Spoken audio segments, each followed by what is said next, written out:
everybody. It is Cinnamon Cooney, your Art Sherpa, and today I'm going to show you how you can paint this gorgeous coral reef scene with a cute bottlenose dolphin and some fishy fishies. It's going to be a lot of fun. We're going to break it down into all of its steps. We're going to explain the color mixes, the techniques. I have a lot of resources for you if you don't draw. I have a grid resource and a traceable resource. If you check the pinned comment on this video, the video below, and also in the chat, you can find a link to find all of those. These are designed to make your art experience just a lot more enjoyable, a lot more fun, and a lot more accessible. On the mic, happily today, yay, is my husband, John, who's feeling much, much better. Hello. He is going to help me do this show today by tracking me and stalking me and watching me with all these robotic cameras, zooming in on the action, making sure you can see what I'm doing, making sure you can hear what I'm saying, all of the things. Also, he will sometimes ask questions that you have in the live stream to me during this live. Now, the best way for you to get your question answered is to put it all in caps. We won't think you're yelling. We don't do that at all. Quick thing, we don't just do shout outs or any of that, but we do answer your art questions, and I am super excited to do that. There is no question too silly or too small to be asked, because that's how you learn. It's not a guarantee. It just means we have a better chance of it. And if I don't get to it, my mods may give you a link to a video where I've already answered that question. So the whole goal here is to help you paint, to make this possible for you, and to get a painting that you love. This particular piece goes with two other paintings, a wave and a turtle. I think they're going to make a nice triptych together. So I'm excited to get into this. Are you ready to just jump on in, John? I totally am. Okay. So here we have some of the resources. This is the Traceable. You can just print that out. There's a video on how to use these on its project page. I also have this grid reference right here that you can use to sketch in if you're trying to teach yourself to draw in spatial relationships. Here's an example of what that looks like right here. I'm doing this so I can get a picture screenshot of it later. Oh, hold on. You want me to do that? Yeah, for the webpage. I can do some things. Okay, and then this is your reference, and I do recommend printing out your reference. Now, this is a digital collage that I created, really because coral reefs right now are apparently not doing all that well, and there's not a lot of current bright colored coral in photography, and there certainly isn't a perfect moment where there's a dolphin and some fish all in front of the healthy coral. But I wanted that scene for us, and I do think it's a good idea to use references, and here's why. You need to see what you're painting. You need to be able to see the light and the way objects relate to each other and how they're layered in a piece. You don't have to be completely beholden to the reference. It is okay to deviate, put some of your own flavor into the mix, but it is a good anchor place to start, and it will help you avoid some of the common pitfalls that beginners can fall into when they're trying to paint. Because if you just paint from memory, then you are only with the memory that you have. Now, before you go, you can really see the grid over here on this side. So they can see that no problem. Right. Okay, cool. Yeah. And then we got that. So hey, no problem. So here's I had some colors out here. I feel like this is what I'm going to use. I might not use one or two of them as I go, but I like to have this basic palette out. I've got burnt sienna, cad red. Now this says quinacridone fuchsia, but in most paint lines, I would call it a quinacridone magenta. This is light Naples yellow. In other paint lines, it can be called tight knit yellow. I may or may not use it today, but I have a blog about this color if you need to know more and exchanges. Somewhere I have a button that shows you. There Cad red light. Why do I have cad red light if I have cad red medium? That's because this will get me some very psychotically bright oranges. And I wanted to lean in today to the coral reefs that I remember from when I was young, when they were not bleached. So super sad about that bleaching thing. Cad yellow medium, phthalo blue, phthalo green. I've got some regular titanium white. I have this, it's called tint white, but you can also, and I do recommend having a tube of this around. Can you go over there? Those are a little bit off the screen. Oh, okay, so I can move these over. Yeah, there we go. Okay. I have tint white and titanium white. And these are fantastic because tint white is very transparent. It can sometimes be called zinc white or mixing white. Titanium white is very powerful, very opaque, very tinting. So that's why I like to have both there. I have some Mars black when I need to make some depth that I can't get chromatically, and I have some Diox purple. It's always good to have a little Diox purple around because, believe it or not, dioxazine purple isn't really a color you mix. It is a pigment you buy. Now, the background that I have painted in and dried is ultramarine and phthalo blue. It's these two, boom, these guys right here, 1-to-1. So 1 part ultramarine, 1 part phthalo blue. Okay. And then I dried it and put on my grid, or you could put on your Traceable. And I did that today because this is going to be a bit of an involved painting. And I wanted more of my time on today's project to be focused on what we're doing. I'm going to start out with my sea colors, my oceany colors. I love my oceany colors. Ultramarine, a wonderful color. Fantastic color. Phthalo blue, another favorite color. I can't imagine my life without phthalo blue. I'm going to put out some phthalo green. Yes, let's just call them out like that. Like we're so happy to see them. Like they're old friends returning to our palette, right? Mm-hmm. They're old friends coming back. Had yellow. Had yellow. Sometimes it's nice to green up your ocean. I'm also going to put out some tinting white. Oh, goodness. There's my tinting white. It's just much more transparent and allows me to change the shade or value of a color without changing the hue. Mm-hmm. That's the type of color it is. Like if you add titanium white to cad red, you don't end up with a lighter value of cad red. You end up with like a really peachy coral color. Different color. Let's put out some Mars black. Who's black? Mars black. Very black, black, Mars black. Popular black we like. Yep, it's that kind of Saturday, isn't it? Dioxazine purple. And you can really almost not know it's purple unless you tint it with something or you change it in some way. I'm going to start, I think, with an Art Sherpa cat's tongue. You could use a filbert or a round. I like this brush because it comes to a point, it's got a nice wide, and it's made for acrylic, and it can help me get in these initial bits really easily. And then as I'm going, I may change it. Now, when you're looking at your ocean, right, what you have is the drop-off point of light. And I haven't really put light on him here because, yeah, I think he was probably bouncing out of the ocean. But we're going to actually light him a bit, so some of this reflective light will come across him. The idea is that these top areas are really light blue-green, and as we get down into the ocean, it cools down. Things that are further away have more of a blue cast, even if normally they're bright, and then as they come closer to us, we can see the color. It's really easy to create that sort of atmosphere. Oh, I don't want to put my brush in my coffee. That was almost a moment. Take a moment and get your drink, libation, or coffee out of the danger zone. That's a pro tip, John. Is it? It's a pro tip. Pro tip. Ringing in my ears today.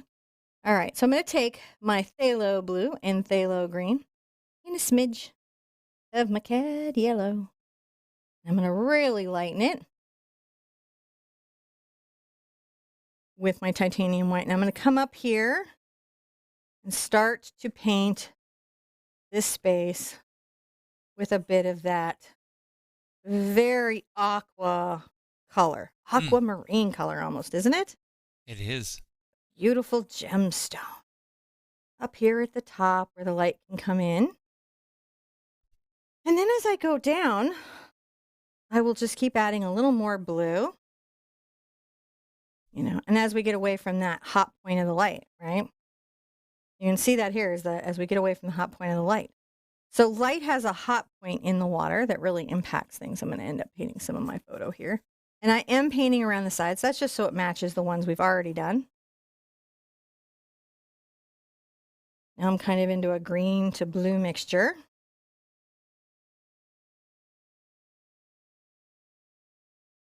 I might get my tinting white into it. I want it darker, but not too dark. Right? Because we want this to feel like it's coming down. And we're still going to do some little sun ray effects. Now I'm getting a nice transition for a couple of reasons. my paint is wet. And when paint is wet and it blends into other wet paint, it does better. As I come down into the deep blue sea, I'm going to get into my ultramarine and blue mixture, kind of around my dolphin. I didn't put in everything on my reference because really honestly, we're going to have to paint around or paint things out, and I didn't want to put too much time into that. I just wanted to have a sense of where things were. There we go. But I leave enough so that I can put it back when I need to.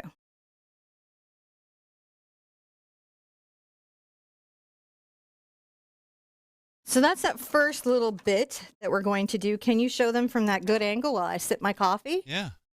Like, let them see where that's at. So we're getting that bright going on here. And we'll play against these colors a bit as we go. And while this is still wet, I'm going to take my two together. And just here in the distance, kind of coming around his fin, we're going to put in some very distant rocks, right? Mm-hmm.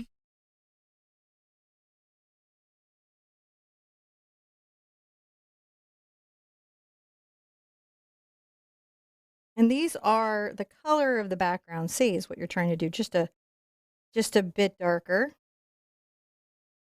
You can only barely see them. And you'd painted that background a ground. Yes. It wasn't you didn't find a blue canvas that way. No, I painted that ground. Though you can. Fredericks makes some, and you can certainly buy them. Paint things this dark blue coming forward a bit. Just we can always come back and add our coral in, but sometimes it's hard to get values in the early stages. So what you're looking for is that sense of distant blue value. Now I'm going to dry this real quick. All right. And while she's drying that, I'll just remind you guys, don't use heat, especially on acrylic paintings, because acrylic paint is responsive to heat. It will make it softer. It will make it have some color shift, which will oxidize the paint in unusual ways, cause it to lighten or darken in unpredictable ways. Now, you may see a sheen difference, like it will go from glossy to matte, which will give sometimes an apparent difference in color shift, but that's just the sheen difference. There we go. Our coffee, examine our painting, think about where we're at. Babe? Yes. I left my dome blenders on the hands table. The in the dome blenders? Yeah, it's the round blender and the dome blenders by Princeton, and I have a couple other ones. Should be blue handled.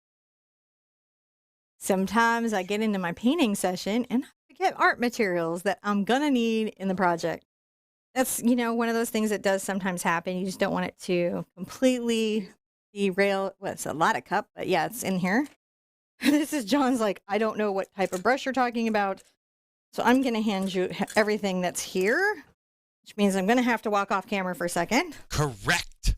Because those were all the brushes on the surface. Okay. So these two are what I'm talking about. These are number 12 Princeton round blenders.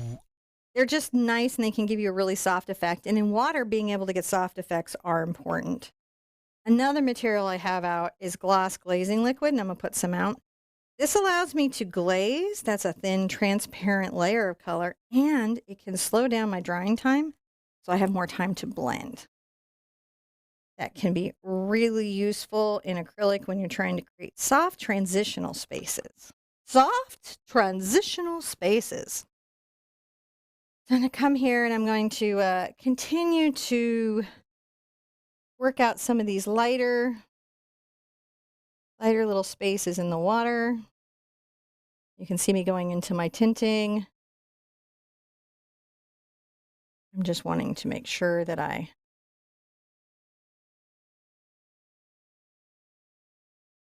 we're going to come back and make some nice values. I just want to get these going. And then let's get a little of our glazing liquid and start to think about some of these rays. It's nice if they have color to them, though. Mm. You don't want them to be white rays. You want them to be little rays of light. And they'll definitely be hitting here.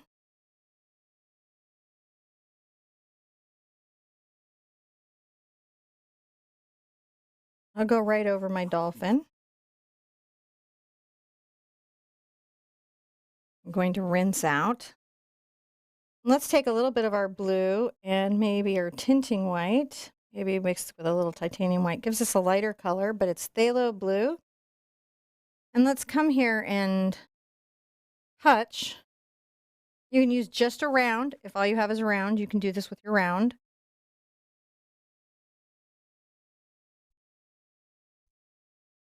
Just little bits of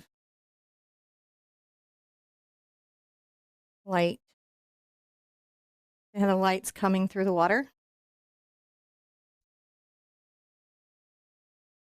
I use my glazing liquid to keep things from drying on my brush. It's very helpful into my titanium white.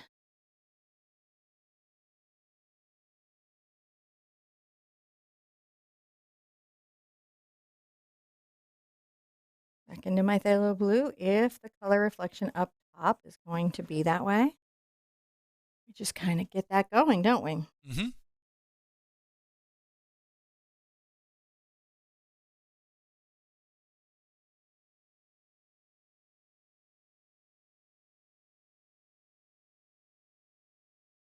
Maybe a lot more white this time.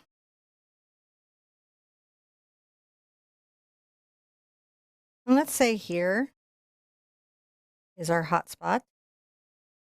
Might actually change my rays looking at that. Change the way my rays flow. Mm. Change the way the rays go. And I can paint this around the top.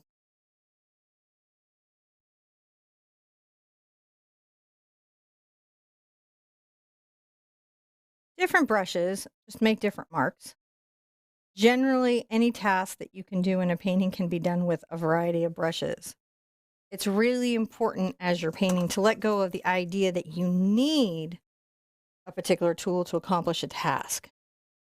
If you look at the paintings that some of the great Renaissance masters did, they had terrible tools compared to what we have now and still accomplished quite a lot. So don't let the tool be a barrier to your success. You want to make it additive. Stand back often. Don's letting you look at that so you can see where we're going. Get you. See that whole picture. I'm going to get a little bit of my turquoise again.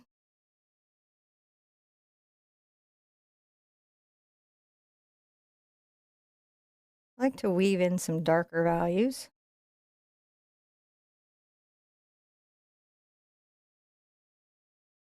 The light values that we have, grab some ultramarine. Just about creating a active, energetic surface. Changing the direction of my rays a little bit. I'm going to grab a little of my zinc and my glaze medium. Come up here and kind of add some definition between my rocks and the surface above.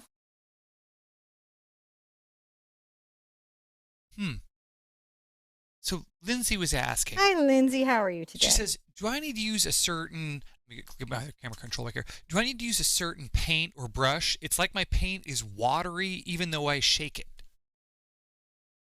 So she's having some trouble with her paint.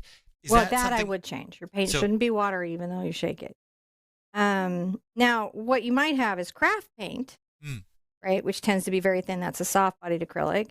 And these techniques are based on hard-bodied acrylics. But I have to tell you, I know a lot of people who paint in craft paints that do paintings just like this.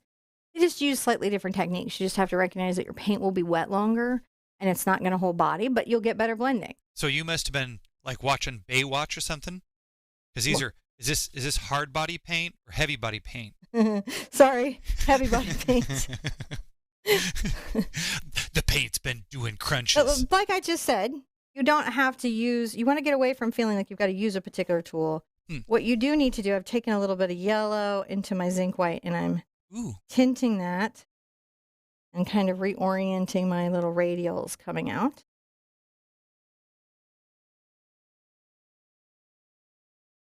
Again, I want to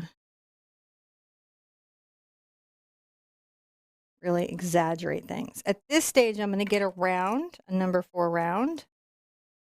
I'm going to come into my pure titanium white. And I'm going to make some different hard marks.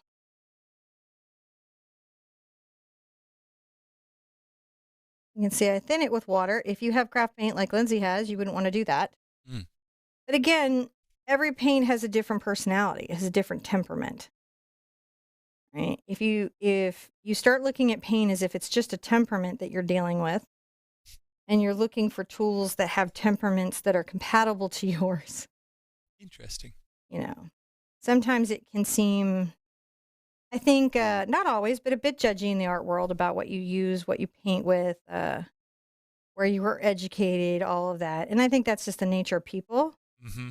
But I have been here a minute and I can tell you none of that means anything. Like, at all. It's true.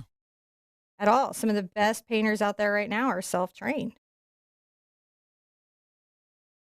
That doesn't mean that they had no training. That just means that they didn't go through a traditional school method Now, that to all, to get their education.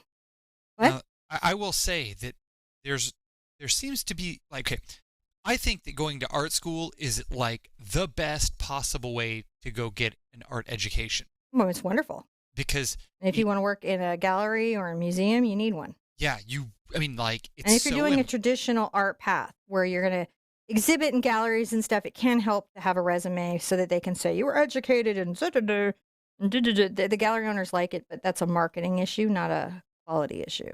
I mean that what you actually learn in art school is pretty amazing.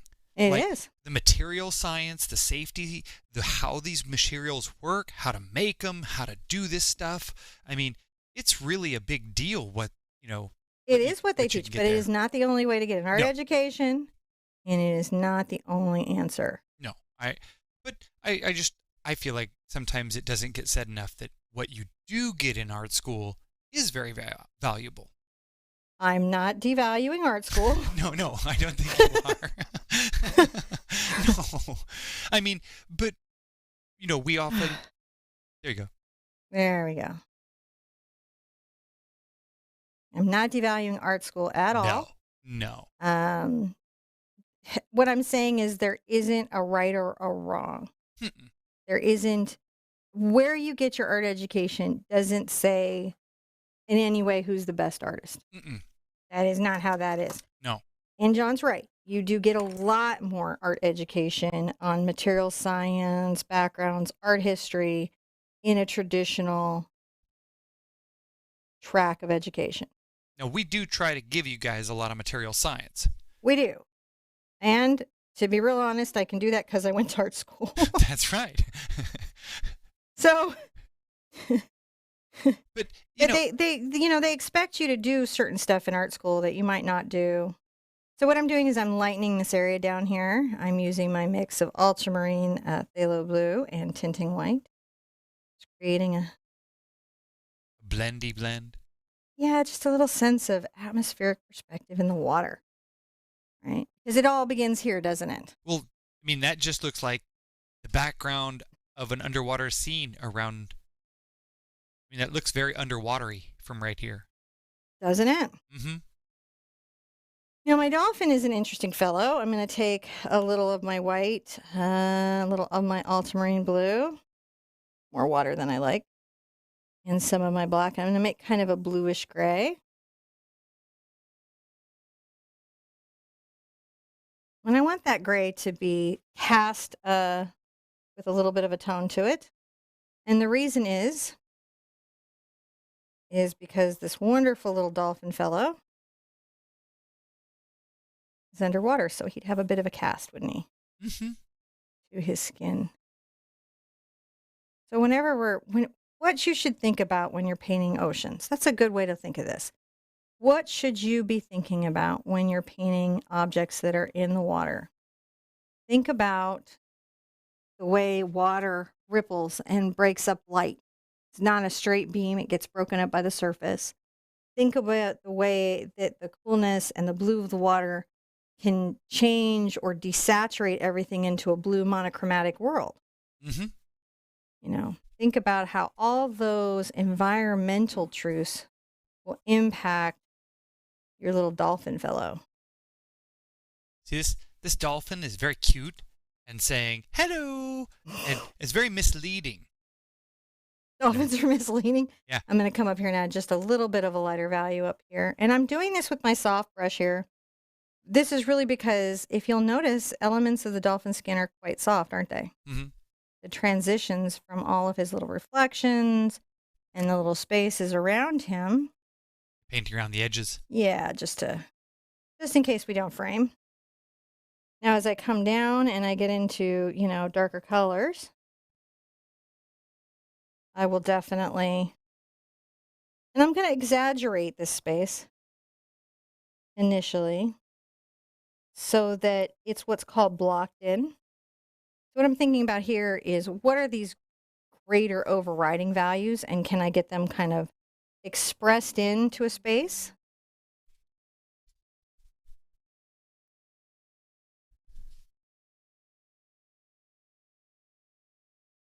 The dolphin's having a good time in the ocean.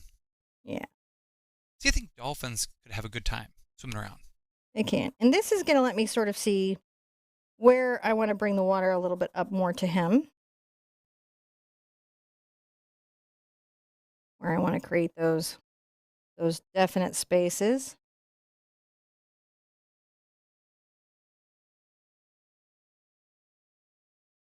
He's not fully realized in by any means.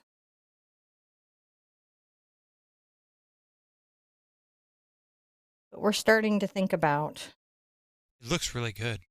where he is Hmm. in relationship to the objects around him. And then this gives us a chance to think about, if we like his placement, are we happy with, the different little elements of his positioning? Brushing in a nice little. You're not worried about the chalk at all. Oh, I'm not worried about the chalk at all. I use the Dritz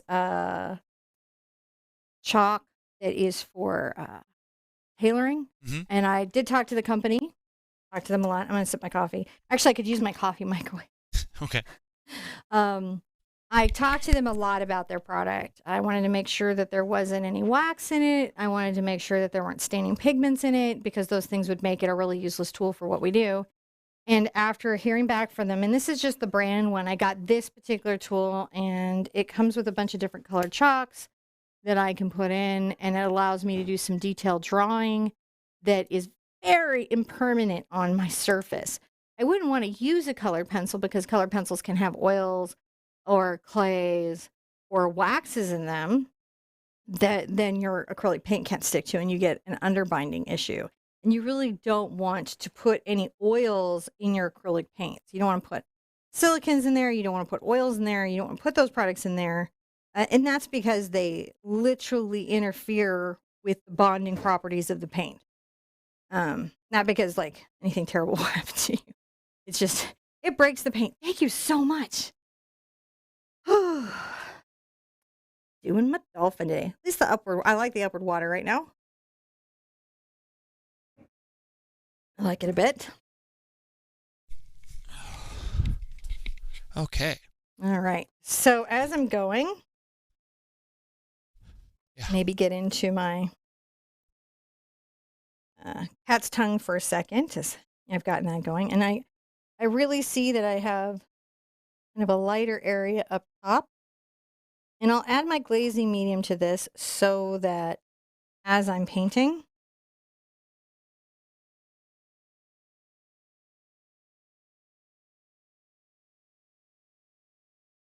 you'll notice that I'm exaggerating now some of the lines.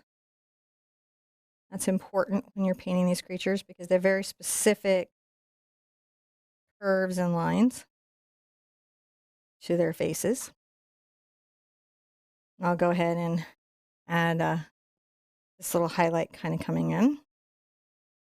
There is almost a triangle shadow that goes like to the eye and then is along the nose. So you just kind of want to think about that.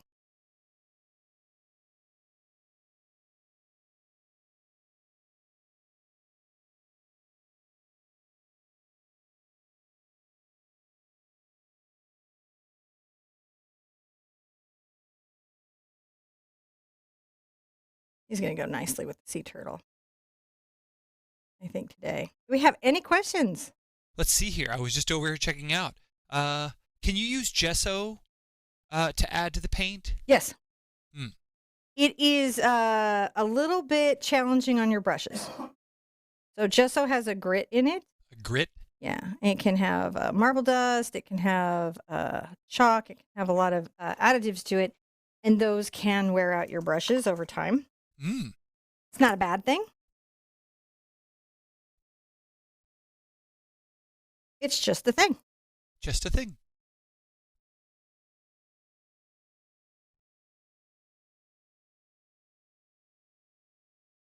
And I'm going to just play with my grays and things. Start talking about some of the shadowing and shaping of the little head here. As you do. And I feel like I see a little purple cast that I kind of want to lean into.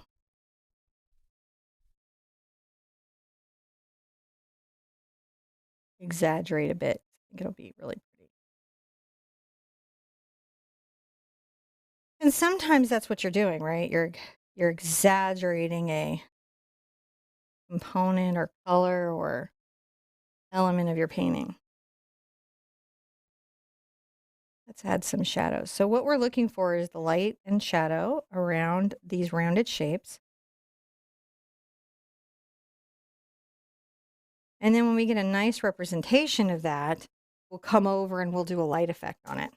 Now, we're going to need to give some bubble love over there to Patty. Patty. Do we need some bubble love? She does. She was able to just jump in there briefly to say hello, but she sent lots of patron support and love. Oh, I so appreciate the patron support and the chance to drink some coffee. So I will bubble love. And you got the bubble button, buddy? I do. Are you my bubble buddy? Let's see how this is going. So we can see how this is coming in, and we're starting to lift and layer our dolphin into the experience of the universe. The bubble layer. And so, while philosophically waxing on the school versus self-educated debate. Well, I did some shameless self-promotion because I saw that you had Calm Under the Sea. It was Under the Sea, Calm and Free, your mask. Oh, that's right. I pinned it to the top so that people could see it because there were some folks were asking about masks earlier, and I saw that. They saw the birdie mask. I'll probably make the dolphin into if you guys want it, I'll make the dolphin into a mask. That'd be funny. Since we got to wear them, we might as well enjoy the experience and be fashionable and special and spectacular. Mm-hmm. You know. For those who want to be fashionably masked. Like, I'm going to wear it, but I'm going to look amazing doing it. Right. That's my goal. But there is always the soccer sweats version that you could go with. Just get your plain old mask on. But, get your plain old. It's all good. Any of it's good. Nobody's judgy. No judgy.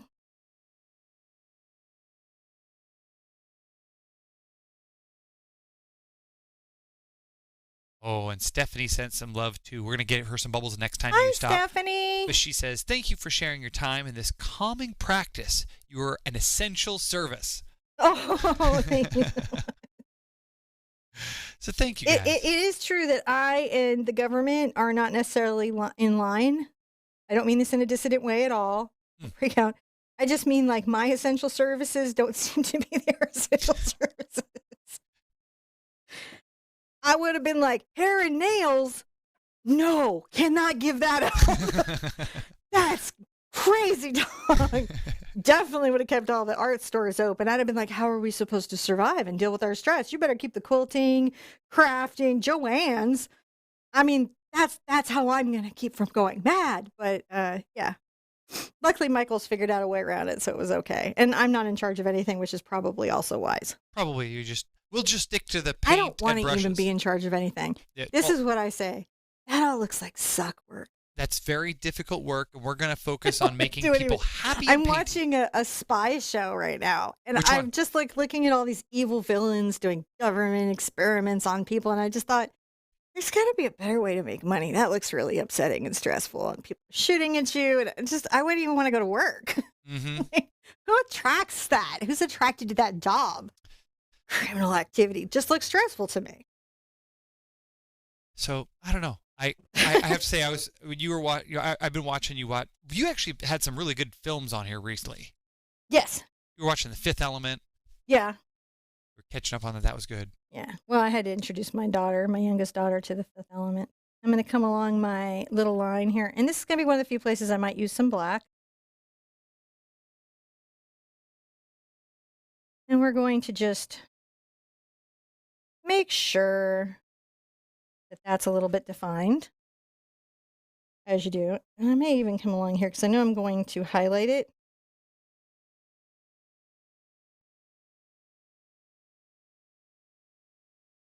I'm just trying to make be aware that I'm keeping a Mm-hmm.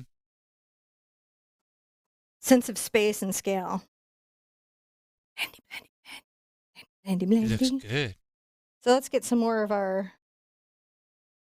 This is just our ink white, and you can lighten a lot. I may actually have to dry this a bit. Are you? Yeah, even Alright. after all that talking, I was monologuing like a villain, and he still needs a hairdryer. All right. So yeah, just make sure you touch it up. Make sure that the layers are dry. And a lot of the reason for that is because as you put layers of paint on, if the bottom layer isn't fully cured or dried, sometimes it will lift or it could bleed through, meaning that the color underneath can affect the color you're putting on. That's particularly irritating when you're trying to do highlights because you tend to want your highlights to be more. So here's my Crisp. thing, John. What's your thing? I see that he is scarred up. He's Well, been in some battles. He's been He's mixing fought it. some giant squid and all. It could be sharks. Those could be like curiosity marks from like going into coral areas. Yeah, but I'm not going to paint those because they make me sad. Okay. And you'll do that sometimes. Sometimes something, again, and that's what I mean about the reference is there to guide you, but don't let it be a burden. Mm-hmm. You know, if there's something about the reference, I'm going to get a little more titanium white. If there's something about the reference that's kind of harsh in your mellow, Yeah.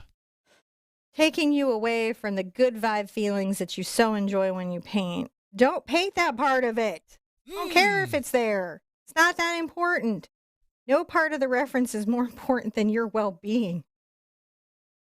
Ever. Adding a little more white. And I'm using my soft blendy brush. Sort of really help with that.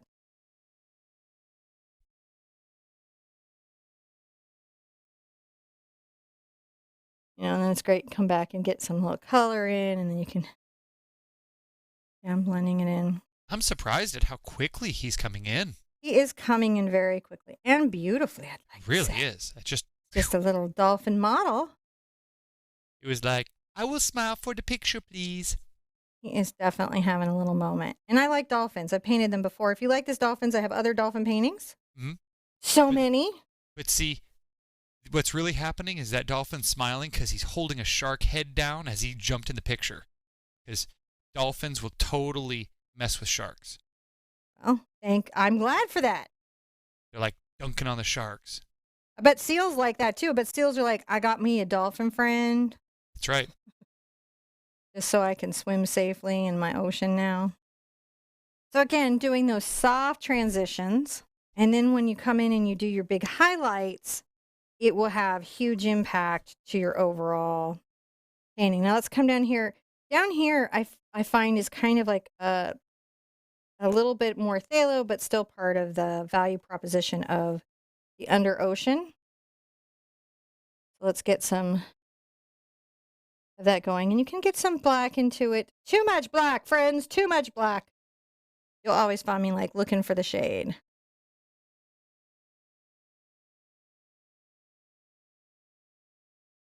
You can see this is just a soft line. That's what this is for, soft lines. Mm. Soft lines can be very nice.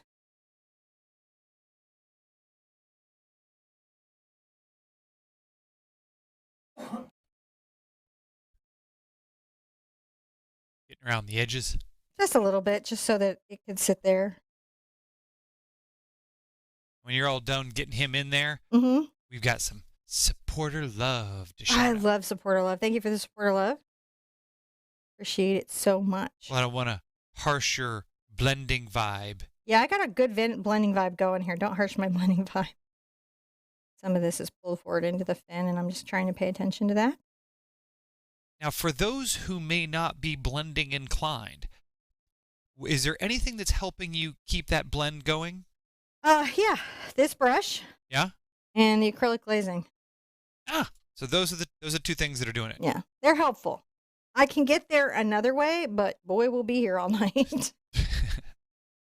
There's always more than one way. Don't get caught up in, again, that you got to buy that medium. You got to go buy that tool. I'm going to use some ultramarine here. Don't get caught into that. That isn't what anybody should be saying to you. And just some blue cast to everything.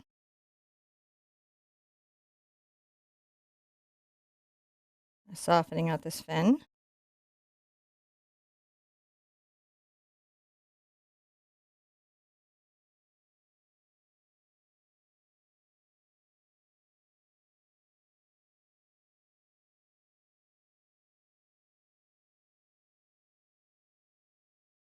Capturing these little soft bits of everything. And it's going to be great because you can get some soft light going on him too.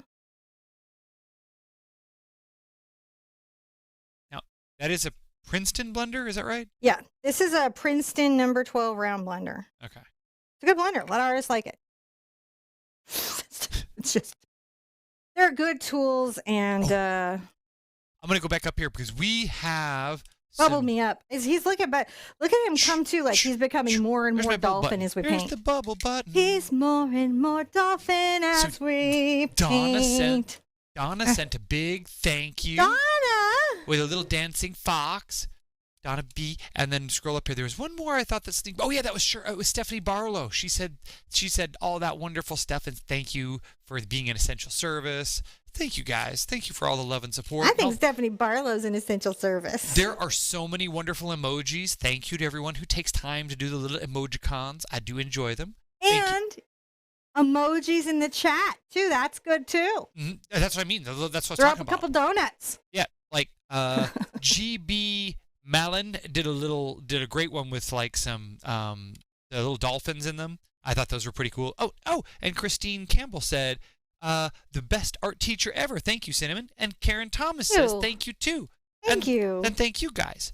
Thank you. I'm feeling all good right now with your kind compliments. There were lots of nice things. I think we're soaping the wall, darling. That's okay. That wall is not going anywhere. I moved the artwork out of this side of it. It's just, I saw. It was a wash with bubbles. We got to get it out of here. It's going to get bubbled up. But that wall just it's just a chalky wall, so.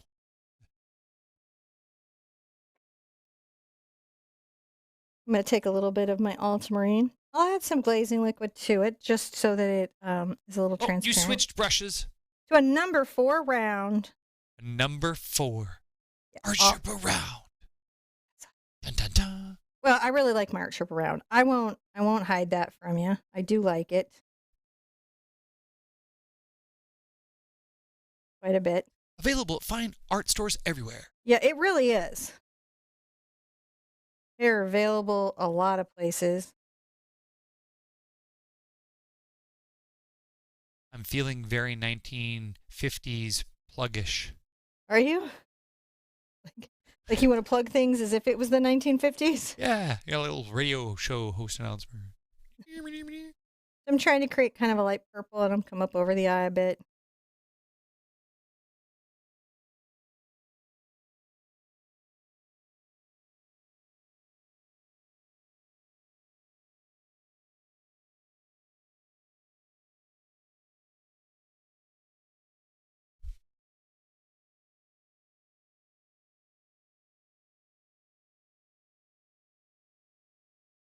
It's always interesting to see where,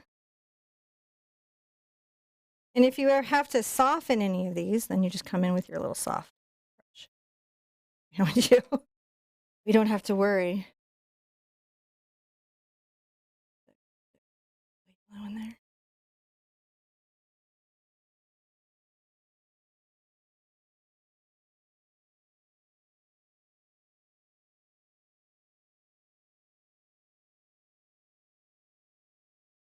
Soften it up.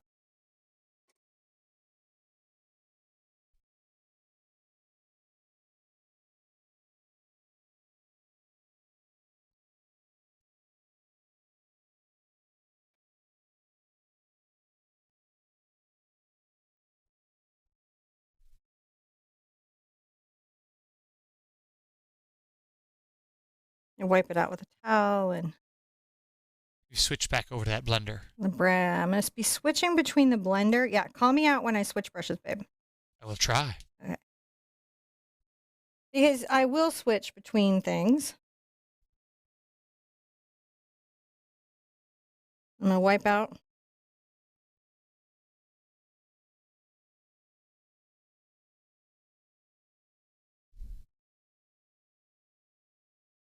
Wow, he really came together.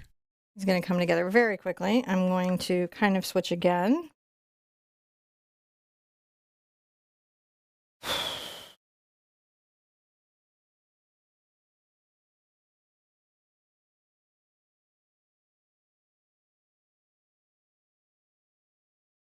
I'll be going back and forth between these two brushes. Just sort of making sure. If I have to get some black into it, I'll pick it up.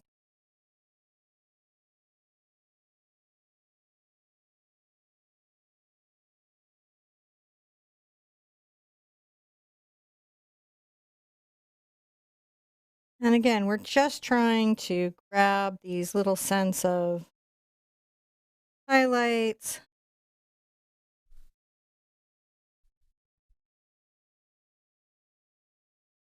These little pops.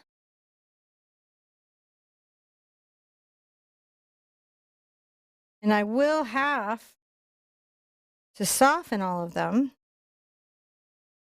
And then I'm going to put what I don't have, which is the undersea lighting on him.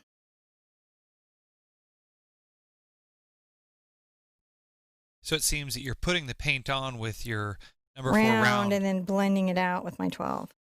And that's because that gives me a little bit of control, right? Yeah.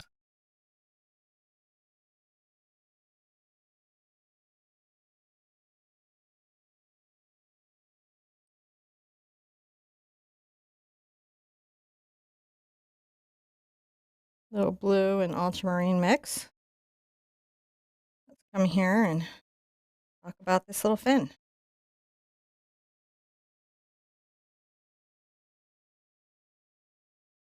Getting into my tinting white.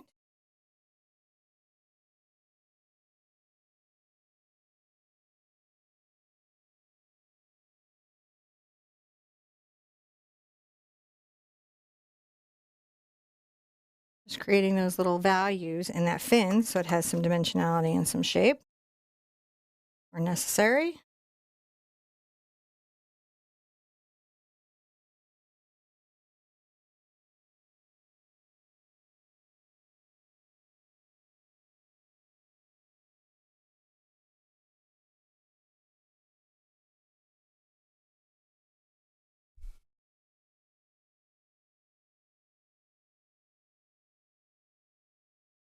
Let's sit back and look at our dolphin for a second and see where we're going.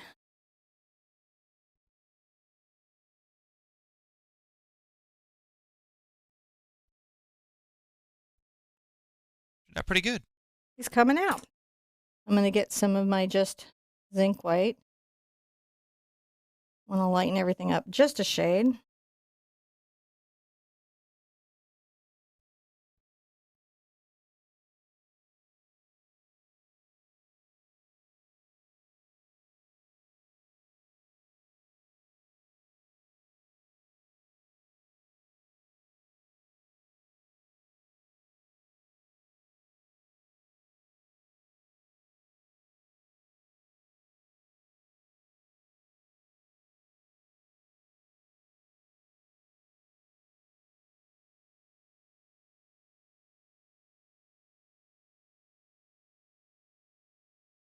And we're going to just bring this up a bit. Again, still using my 12 blender. I've switched between titanium white and zinc white. I am just softening everything where it could be softened.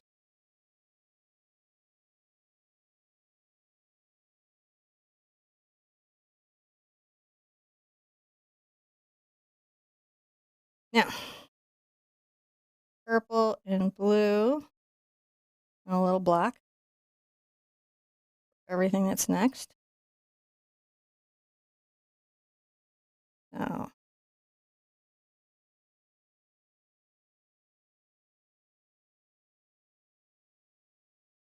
I'm going to come in here and shade out his little lids.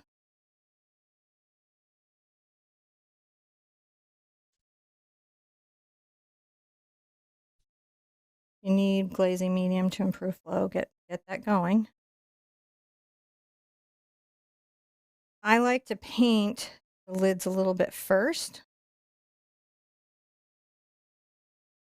And the reason for that is it's easy to add the creases, easy to add back in any little highlights that you need. There's a little highlight that happens right here. When it happens right here towards the back of the eye. And then there's certainly some coming up here that you've got to get in. Black.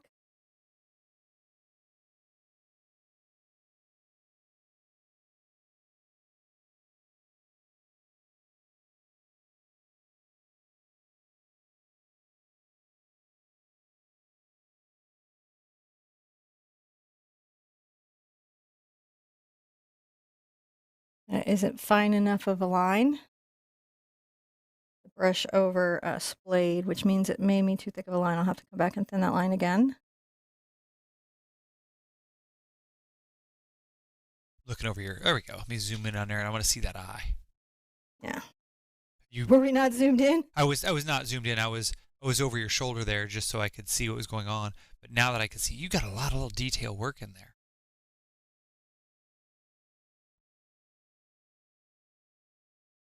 We don't want these. Wow. We want the creases to be thinned. So however you got to thin those creases, you got to do it.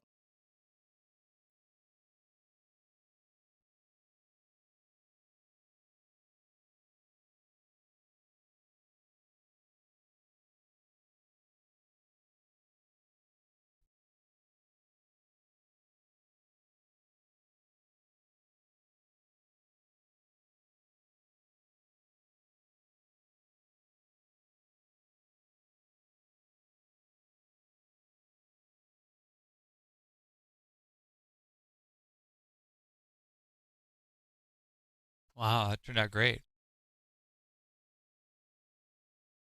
Let's dry that real quick, and then we'll add the last little poppy highlights and some pop highlights on the dolphins, little light. There it goes. Ah, there. And thank you guys so much. When she gets back in here, we'll finish this up. Then I'm going to go back through and see. I see there's lots of support to you guys in there. Thank you so much. We'll go back through, and I'll make sure we get some shout outs here in just a minute. I'm going to go back, and when you're done, we'll go through all the bubbles. All right. I'm going to take a little bit of my white. Let you finish up your eye work. I know it's hard work. It's detail oriented. It is. Well, as soon as we get him all done, then we can do a little party break. That'll work.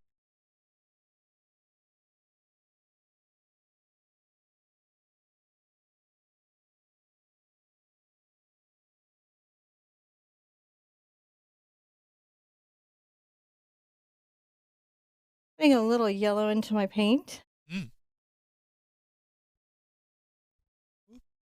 you do over there? I'm going to add some pops of highlight to him.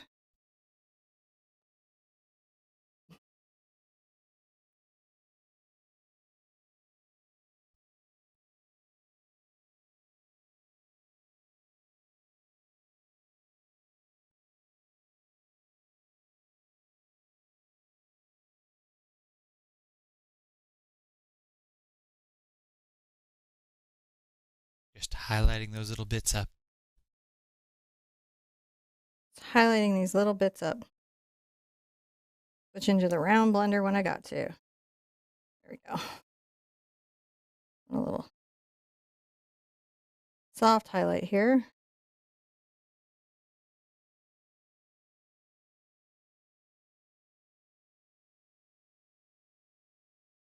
Getting these all worked out. And a little of this.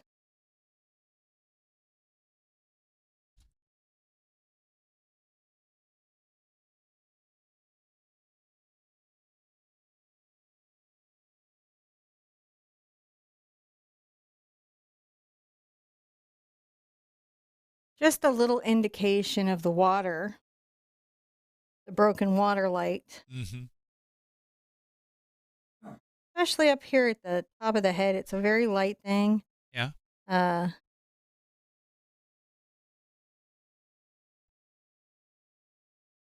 It's not dissimilar to what you painted up here. Now this would scale up very easily to any other square size. Yeah. Scale up to any other square size. And then step back and make sure that those lights, as you can see, they kind of make him seem a little more authentically underwater. Yeah. So that's the dolphin. Let's have a cup of Wow. coffee, do some bubbles, and I'm gonna paint in look the over there. coral and all these fish. Wow, Woo! these just look really good. Okay, He's we'll go up looking here. good. Fred, whoosh, you're gonna be dolphined out there. So, okay, I'm get my so little over this dolphin. camera over there so we can see you, and we will bubble up because I think. Let's see here. I know for sure that. Where did it go? I saw S. Velen sent a message to you. It was up here and said, "Hey, I'm from Wales," and say a big hello. Hello, Wales. So we have lots of friends over in Wales, don't we? We do. And actually, this is a nice weekend if you're overseas because we're on in the middle of the day, which is a little less middle of the night for you. It's true. And thank you guys for coming and hanging out with us today. It's really nice we have a really big crowd of folks here on what is today? Saturday? Saturday. And we're going to be live again tomorrow at 1:20 Are to we? do the easy sunset dolphin couple double date double dolphin paint. Oh, that will be so good. Yeah. And be a very relaxing version of this. This has gone pretty So relaxing and easy. You know, this has gone super, super fast and very Has well. it? Yeah, we're only at 58 minutes. I was going to say, let's put up our intermission. Do you want to go take a quick break? And I'm out of coffee. Oh, okay. Well, I tell you what then. We can definitely go like shh, and then we'll see you guys. Let me see if I can find some music for you. And then there we go. I'm sure we've got some there, and we can turn on over here somewhere. I thought I had a little list of music that I could play for you. And it may have been there it is. There's the music. Let's see, look, there's some underwater stuff and some kind of chill music. I don't know. I like house music, so pretty much everything I like has 4 on the floor. But there you go. Some fish and some music while Cinnamon makes coffee. Yeah. So we'll be back. Don't worry. Just, change your water, get something to eat, and enjoy the fish. See you guys in a little bit.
So you guys enjoying those little fish stuff in the background?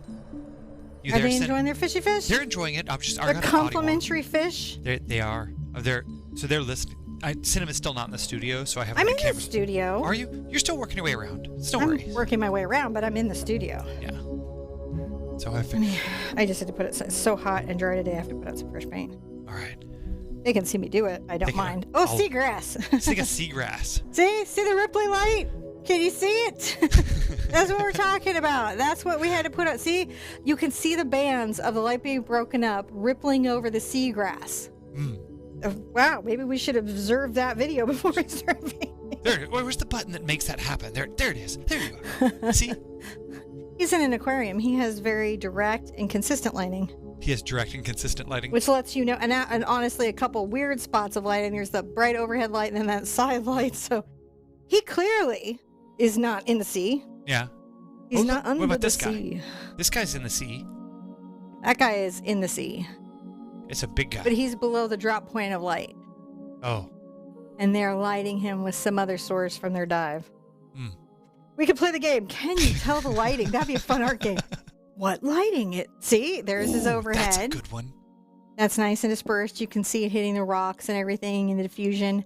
Oh, the bubbles from the scuba divers down there. Oh, is that an aquarium? No, that's not in the sea. That's out in the ocean. That's out in the ocean. So those bubbles have to be divers. That's really cool. That is pretty awesome. And he's pretty awesome. Okay. We're teaching a painting if you just came by here. I don't know why we're looking at videos of sea creatures. I don't know. That's what we do when we were on break. That's what we do when we're on a break. I'm going to sip my coffee. You guys have your coffee? I put out some fresh paint. I'm going to change to some fresh water. And I'm going to show you a little trick about these situations where you have a lot of little micro mixes of color that you've got to do. Yeah. A lot of times I do it on the fly with my brush because that's easy for me. But sometimes it's really hard when you're new to catch all your values. So one of the tricks that you can do in relationship to that is pre-mix up some stuff. So if we were to say, take our phthalo blue and our ultramarine blue and mix them together and call this our medium tone, right? And we would take some of that here and mix it with some black. We'll call that our shadow value. Right? Put that here. And I'll mist it so it doesn't dry out. And then I'll wipe off my thing and I'll grab some of my blue and a good bit of my titanium white, and I'm going to mix a highlight color. So very quickly, I have 3 values. Now I can adjust these values. I can adjust the color of these values. I can adjust the hue of these values very easily. But now I'm not having to mix and paint as much. I've got some green. If I want to green it up, I can put out a little yellow if I want to yellow it up as I'm coming forward. But the main point is that now I have some depth and density. So here we are. We have some of these background things. I'm back into my number 12 round blender. Just because let's be honest, it makes some good rocks, doesn't it? And I'm going to take my dark color.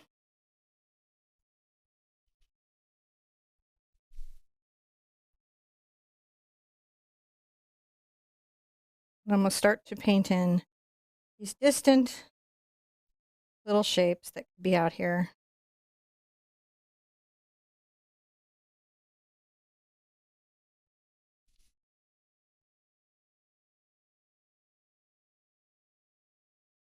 Little shadows. Bits of stuff that we would be talking about from our coral.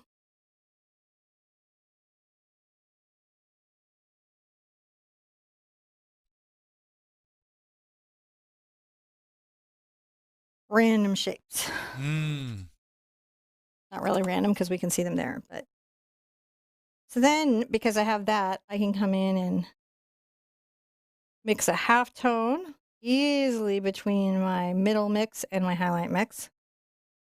And come in here and start to fill in the spaces between the deep shadows. Blend those in.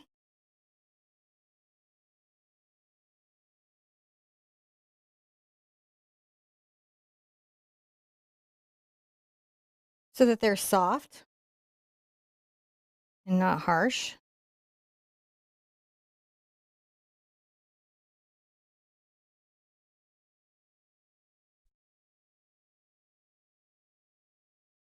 You can see right away that sort of creates a very soft, wonderful little seabed. Mm. Well, the seabed is having a little bit of a rest. I'm going to take my number 4 round and I'm going to mix my shadow and my mint blue. And I'm going to make a bunch of strange little marks.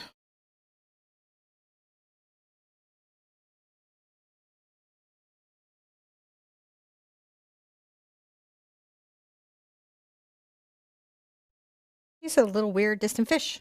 Mm. You're little distant fish. Always. Always.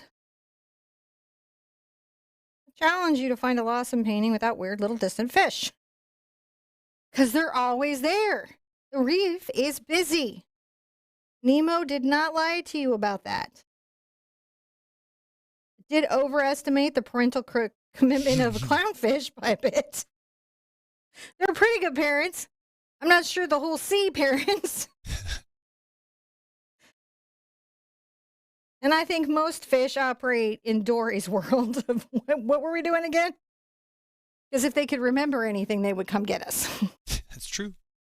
Could be like, that needs to be dealt with before the sharks or anything else. Those floaty things on the water, sink them all.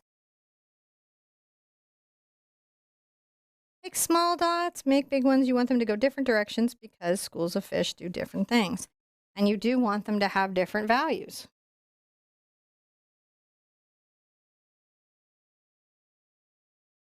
Interestingly enough, I'm going to come into my highlight color. A couple of places, I will add highlights.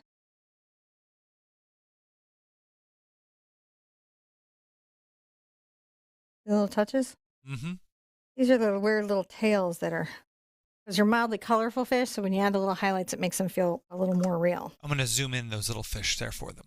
And I'm going to come into my highlight color now that we've got this.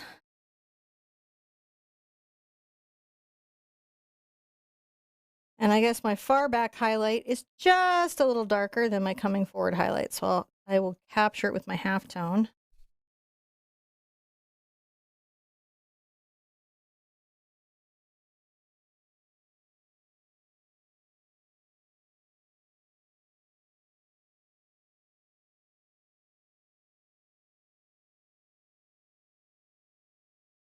Athena would like to really thank you for going out of your way to do the gridding. That really helps, and she really appreciates that. I'm really glad the gridding is helping. I know it's not for everybody, which is why I always do the traceable, but when you're ready for it, it's a powerful tool. Mm-hmm.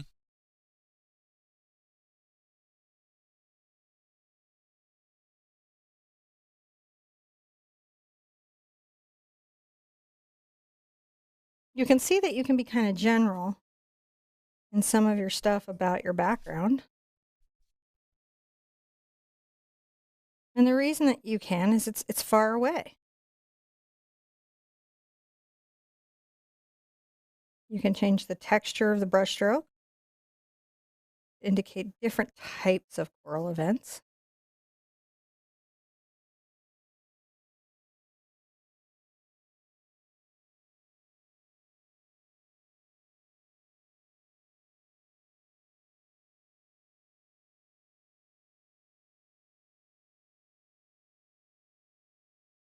And as we come forward, we can get into a little bit of our yellow and a lot more of our white.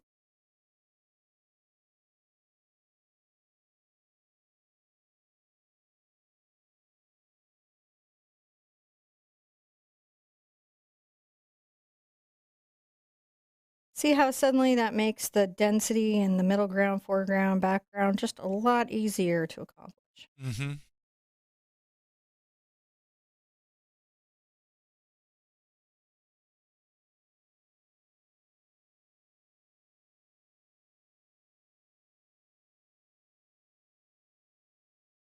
Down here through what is the seabed, I'm going to continue to come back and add little small shadows. And the reason we add little small shadows and change this up a bit is because the seafloor has personality.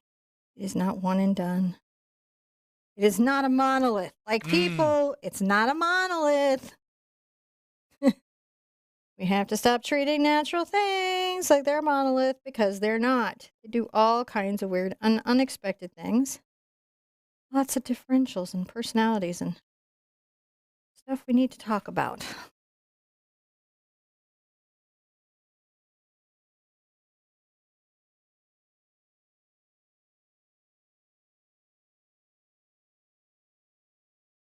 Adding a little yellow, just a bit.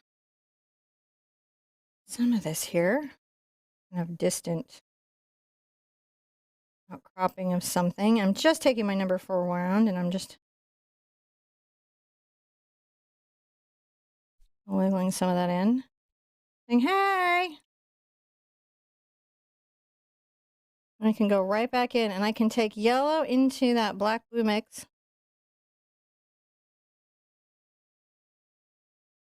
Let's get a little dark shadow going.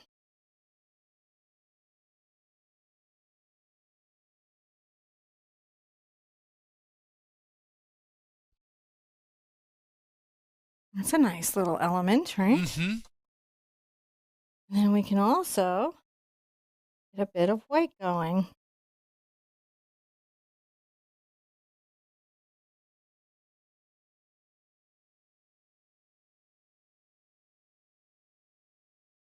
Love painting undersea landscapes.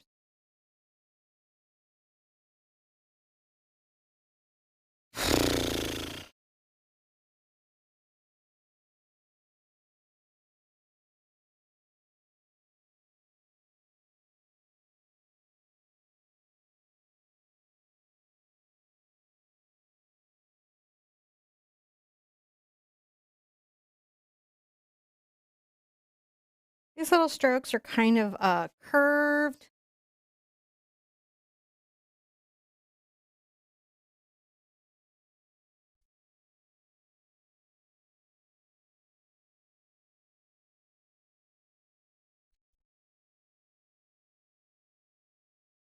You may have to paint out your little fish here,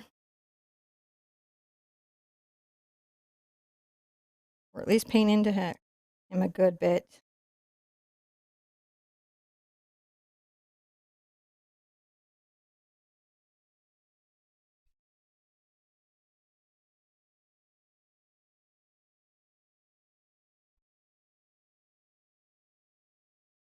All right. Wonderful, weird little set of lines there, yeah? Mm-hmm. And let's get into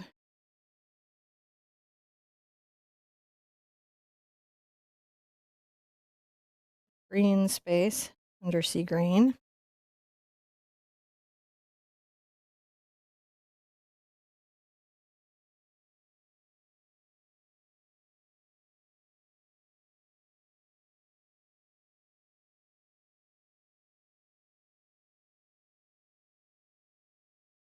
I'm going to dry it so it'll take the next part. Okay. So, yep, making sure you get those layers dry, dry, dry between layers. And that just makes sure that you don't pick up any of the paint. And there you go. There you go. It just needs a little dry. Sometimes painting is knowing that your stuff needs to dry. I'll go ahead and make sure we have a little of this down around the sides. It's always okay to take a little bit of whatever you're doing around the side. Even if it's not fully defined, it's just good to carry the color through. If you're not going to frame. If you are going to frame, don't worry about it. All right. There we go. Katie was asking, Hi, Katie. what's your favorite thing to paint? Horses. Horses? Yeah. Definitely horses.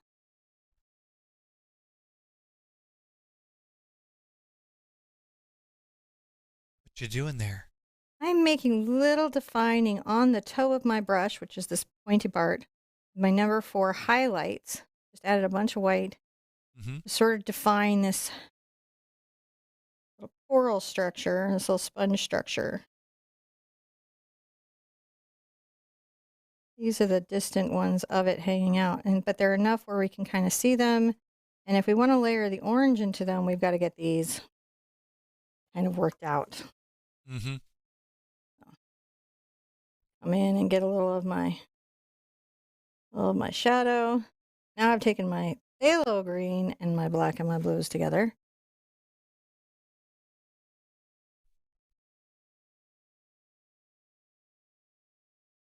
Adding some shadows to a few key places to create depth in that distant object. Same here.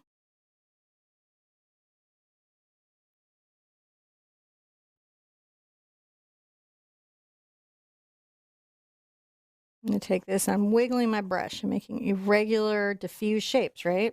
Mm-hmm. A little yellow, a little white. We know it's something, but we don't have to see exactly what it is. It's distant, it's out of focus. We just want to know it's there. Okay, let's put out some of our fun colors. Let's put out our quinacridone. Quinacridone, quinacridone, quinacridone. Cad red. Cad red, cad red. And I do think I'm going to want some cad red light, which is cad orange in some paint lines, I think. It's a very bright color, and you can see it's just a psychotically. Oh no, I put the paint where you can't see me. Oh, don't worry, you're not going to be there. Okay. All right. Sorry, guys. So sorry. I'm gonna put some purple out. Some Doc's purple. As you do. And I do have my Tight Knit yellow there, but we'll just see if I need it. Tight Knit yellow is a cool green yellow and sometimes can be very useful. Sometimes it is not necessary. Oh, I didn't even sip my coffee. Let's sip my coffee. Can you sip your coffee? Yeah, do we have any bubbles or things we can do? We have all sorts of bubbles and things we can do. We can say bubbles. Bubbles. And thank you guys for all of the... Bubble. Thank you for hanging out and being part of our community. And really, just really appreciate you guys enjoying your He's looking good. He is. He's looking really good. When the up-close objects happen, he's going to be like, pow, pow, pow. I'm going to scroll up here. Yeah. We've been bringing it lately. Big paintings, detailed paintings, easy paintings. You guys are going to freak out when you see the new series of fantasy paintings coming now. If you love the previous fantasy paintings, you're going to go gaga. Yeah. Mm-hmm. I really Did you like enjoying Bookstairs? You're going to freak out when you see what's coming. Oh my gosh, yeah. I saw that earlier you were working on. Midnight gardens with arches and architectural elements and magic. Those are happening. Pretty awesome. Yeah. Castles in the sky. With, oh my goodness. Just so you're going to just freak out. It's wonderful. And busy. I'm going to zoom out on this, get a nice view of the of your dolphin guy there so we can. He's looking pretty good there. I'm going to mist all my paint. Yeah. Is it misting time? It's misting time. Da, da, da, da, da, da, da, da, da, da, da. Right. I am taking all my reds and sort of mixing them together and adding a little of my yellow. And let's start coming here. Adding more layers. Why not? I say to you, why not, why not, why not? Why not, why not, why not? Why not, why not, why not? Add more layers. More layers. So, coral, this is the brightest coral I could find recently. A recent photo has been bleached out all over the world, gone through several bleaching events. And so it doesn't look like coral anymore. And I find as an artist, what I've got to do then, and take a little of my Doc purple into this, is paint coral like it should be, not like it is. I'm adding a little zinc white to it so we can just see it. So when you're painting it,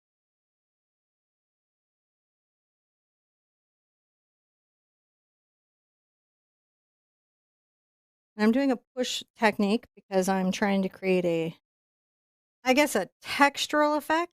To talk about the fingers of this coral being up, and then I'll find the fingers when I highlight it.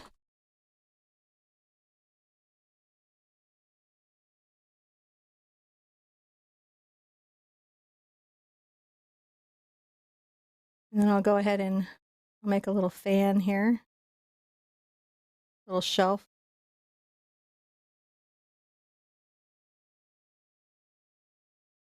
Again, more human than human.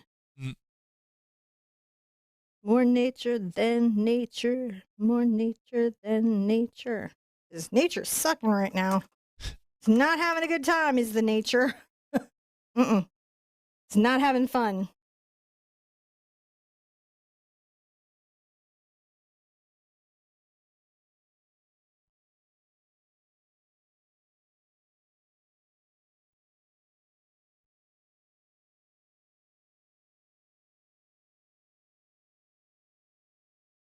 Mm.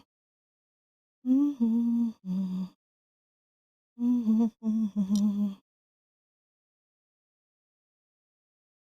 little brainy things here. These are like little brains. They're not really brains, but they're going to be. And I'm giving a deep dark purple underwork, so when I paint it in, it feels like what it is. So these zones are very colorful. Very colorful. I'm adding a little of this purple to the orange, which you can see kind of tones it back. So there's a funny comment. Gypsy Heart says, book series coming up, question mark? Yes. Gnomes rule, question mark? Yes. The land, question mark? Miss Village, hi! Are you loving book 8? I'm loving it. I'm loving it. I'm loving it. How are you doing?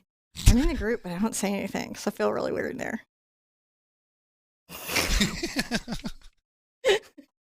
Sorry, had a fan moment. Okay. Anyways, what were you doing? I'm painting, I think. I think I'm painting. Yep. Okay. So I'm going to come here. And we're going to continue the different types of oranges and the different types of textures. Notice how everything right now is a textural breakdown.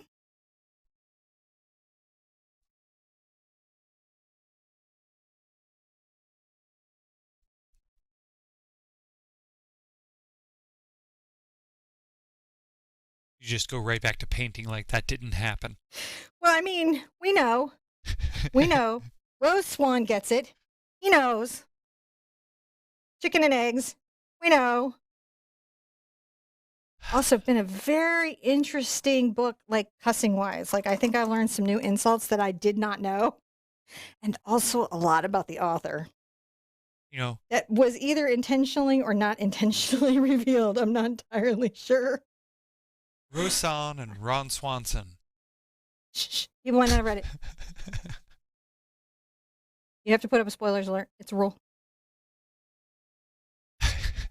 So, fun fact: I've had posts removed from the group.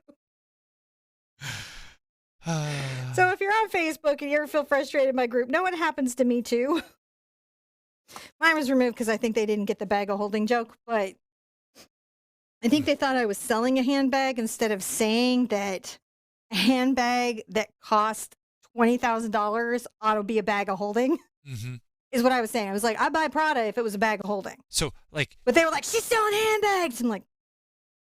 And it's hard to be funny in that group.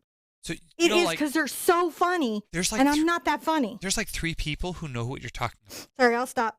Okay, so back to taking some dark colors and mixing it through the orange. Now my little fish is sort of surrounded by color.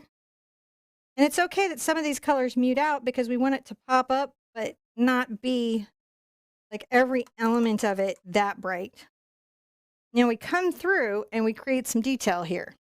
So this orange, right? And come through. I'm going to add just a smidge of green to it. Smidge of yellow.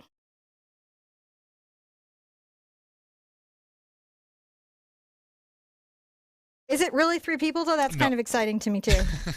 There's 3 people who know what I'm talking about? Oh my gosh. It's a book series you read. It's a book series I read. I started it at the last Made It Con that I was invited to. Which I think was the last Made It Con I was invited to. Anyways, I started it leaving Tennessee and just got sucked in and was like really into it. I'm gonna get more into my yellow here. It can be if you have a sensitive constitution, it can be a little bit rough or violent.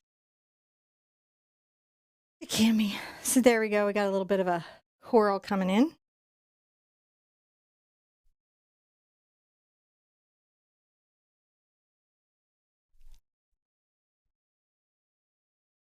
And take some of our pink. Now we're going to come in here, leaving the shadow. Now we're creating those little textures. And then I've got some over here that I could do.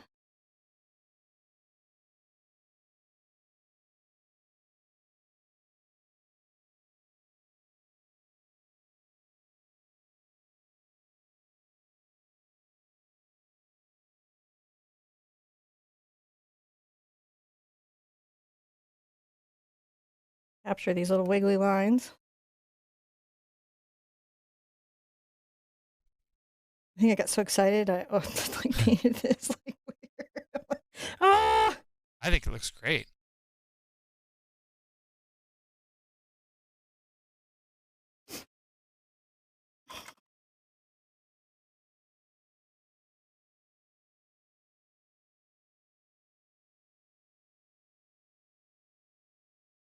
Add a little yellow and white.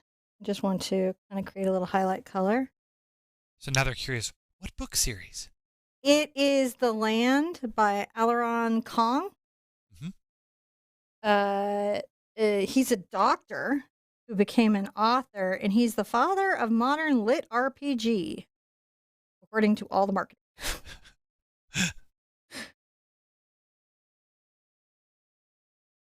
Literature role-playing games. Yeah. Which is I really figure it's Dragonlance. It's narrated World of Warcraft. Yeah, but isn't Dragonlance RPG? Dragonlance It's lit RPG, isn't it? Well, no. Dragonlance was more of a series. That was a story that was told in the Dungeons and Dragons universe, loosely But they speaking. played it to write it, but it didn't use the stats and everything to explain it. Correct. Which is where your lit RPG, where it that's, again, it's like a narrated role-playing game. I've always wondered, but I don't want to get booted, so I never asked. Oh, really? No. Well, because hey, I'm very happy to be where I am. I get early notifications of releases and things that I don't want to get booted. Yeah, no. But, that's You don't want to get kicked out of the Miss Village. It's a hot mess out there. Protection is only with your own. So I have some little finger corals. Hi, I teach art. If you'd like to learn some of that. I'm going to take a little of my orange over to my yellow.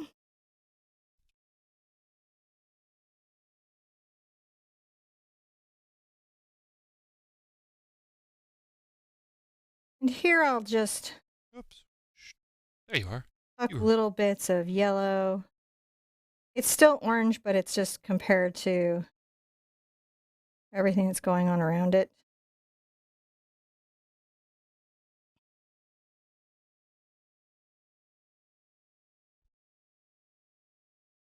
I haven't done the fish yet either. So many fish. I shouldn't have put in so many fish. What was I thinking? Need a little more orange. Sometimes you'll be doing a thing and you'll be like, oh, that's just a little bit brighter than I wanted. So you rethink it. A lot of times when I'm painting, I have a book, audio book going. Mm-hmm. And I like Nick Podell, who reads that. There's a couple people who read the books that I'm into. So I got like Well, it's funny because the audiobook for The Land uses a lot of the same generic sounds that video games use. it And does. well, so this is the thing is that you have to understand like I'm games getting a darker mix of my orange here. Keep okay, going. I fell into a dork hole there. No, door Nobody pull cares. up. Well, I was going to say that video games, like all the old ones, like World of Warcraft, only had 2 or 3 companies to get sound effects from.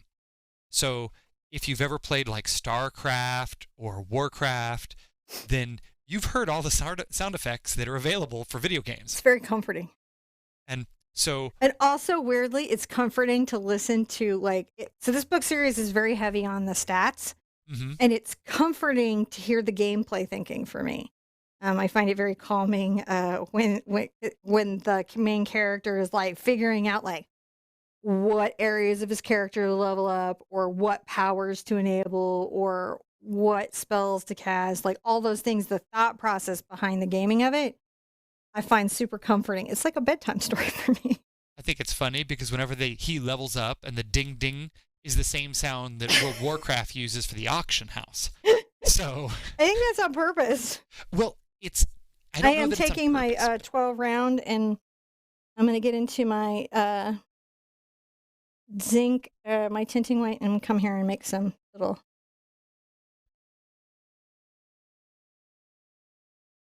I'd say it's because we all use sound ideas for the sound library. Oh, we're all on the same sound library. Yeah, sound ideas, the general. I mean, it's been around since I don't know 1 billion years ago, and It's not new. it's not new. And if you're looking for sound effects, the general from Sound Ideas. Tell Elliot up there I sent you. I'm going to come back with some. I've added some titanium white to the mix so I can highlight these, and I'm using my round blender because you'll notice that it has this wonderful natural engaged texture.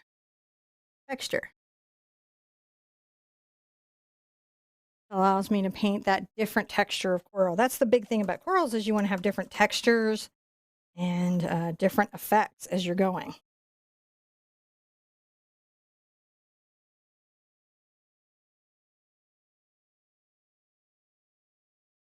I'm kind of doing that under the fish here a bit, I think.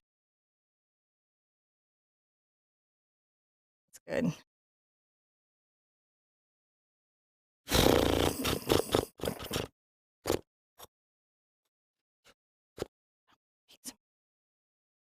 Gonna get some yellow in my number 4 round again.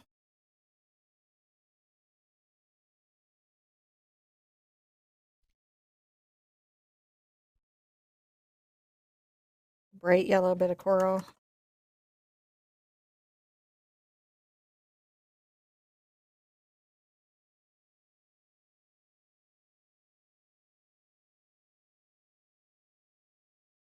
Let me get some white. I'm gonna come along the edge of this.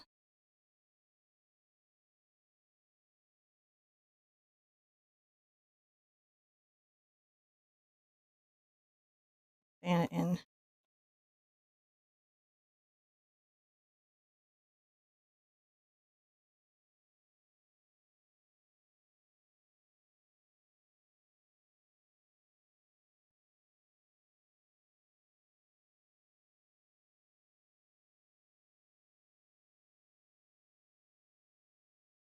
These really turned out nice. I'm stippling this coral. Up and down motion, just giving it a little bit of texture. It's fun. I like doing it. I like it. I like it. I like it. I'm going to take my cad red into my docks purple. Mm-hmm. Makes a gorgeous wine color. and a great shadow color for things that are orange and red. I'm going to just put some shadows into my coral.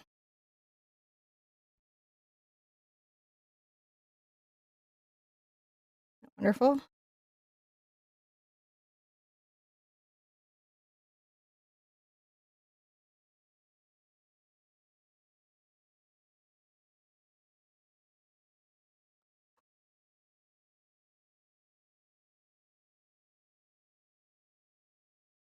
I'm taking my cad red and my cad red light.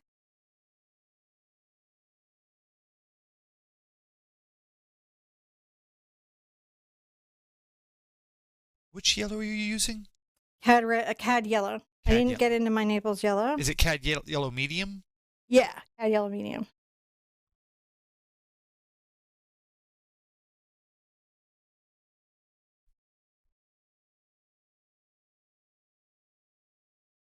I'm just stippling that out so it has a bit of a texture feeling to it. You know, view of that. That looks really good. Isn't that fun? I haven't even had any fish yet. It's already kind of a fantasy. Now I'm going to come in here with a little bit of a highlight along this edge.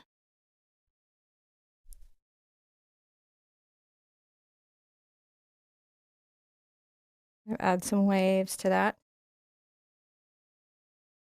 Little bank of coral. Little bank of coral. Little bank of coral. A little yellow in my orange here. Just catch the tips of those.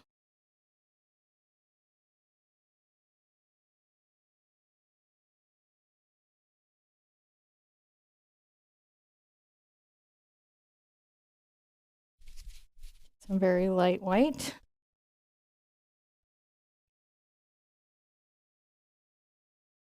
Along this bit of coral. And highlight some of it, not all of it.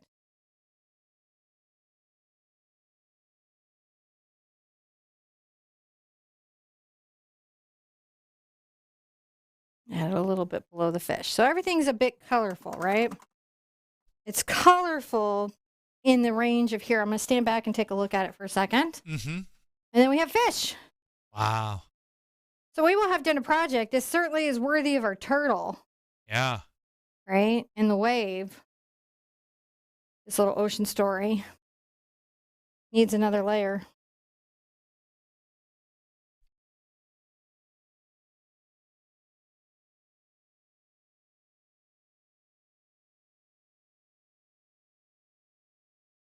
And that's important. We get clean water now. Because I'm going to yellow and I'm going to be doing these fish, and the fish are bright, and I want my fish to remain bright. You have clean? I do. Okay. And I'm taking some light yellow because I want to highlight some of these bits of coral.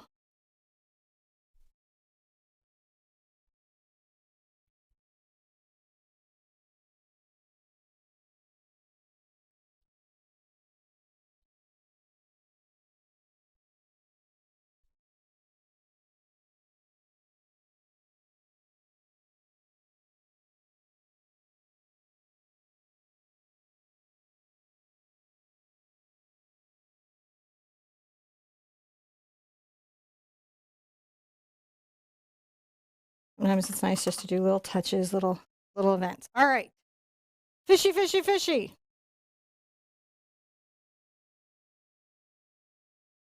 So I have this weird little blue fishy. He's a nice shape. Let's paint him in. I'm taking my light coral mix with white. And that's the starting of my little fishy. Again, comes up and his little face curves down. Pay attention to the shapes of their bodies when you're just painting them. That's really what you've got to do with fish. Shapes of their bodies and markings. Mm.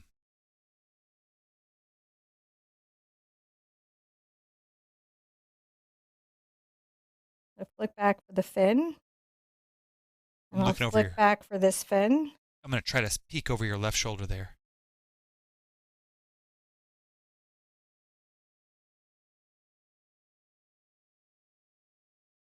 Right now, doesn't look like a lot.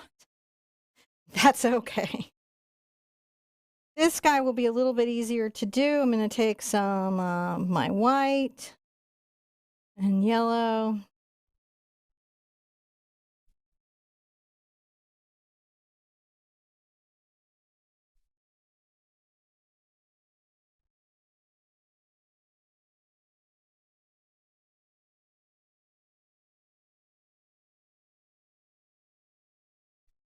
He's kind of like a little curvy bum.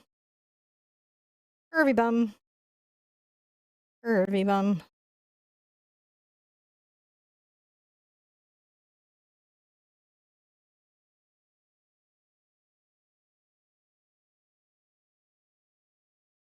And on paintings like this, I think it's super fun to just add as many types of fish as you want. I'm going to add a few fish because for time.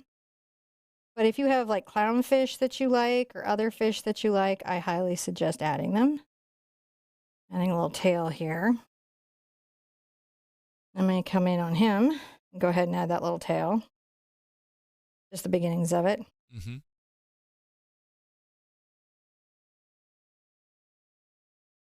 So we know that that's going on. Let's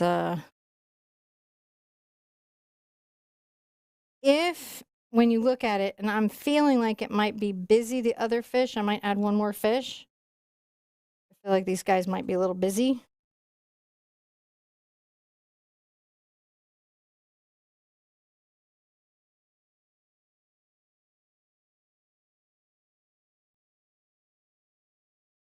I'll put this one much further back, I think. It looks pretty good there. Yeah. So at least there's 3. I want a balancing number of fish. Mm. I had a lot more purple here when I put these in, and I kind of went yellow for the painting. So for me, I think it'll be... He's kind of coming in an angle. Better to keep it there. I am using this off-white, this yellow-white right now. Kind of cover the canvas, and I'm going to dry everything, and then I'm going to paint him a fish. That makes sense. And then I will have fish! And you will have fish!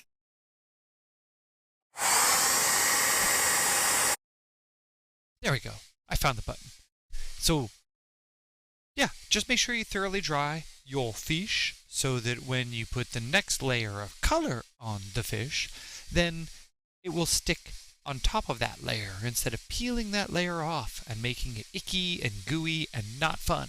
So, in general, make sure you thoroughly dry between layers. And that will help make sure your paint does not stick or goo or act up. Oh, and don't use heat during the during this drying part because you can make the paint sticky. What? If you use heat, yes, you can make the paint sticky. You can make the paint sticky. So don't For a little do that. bit, it'll cool down. It'll be okay. Yeah, you just gotta. But like when you go on there, it can. If you don't thoroughly dry, it will delaminate. True that. And if it's not thoroughly dry, it can be tacky. Tacky. Nobody likes. Go ahead and start. I'm just taking pure phthalo blue. I'm going to start to paint this little guy in. So true, though, isn't it? It can be tacky.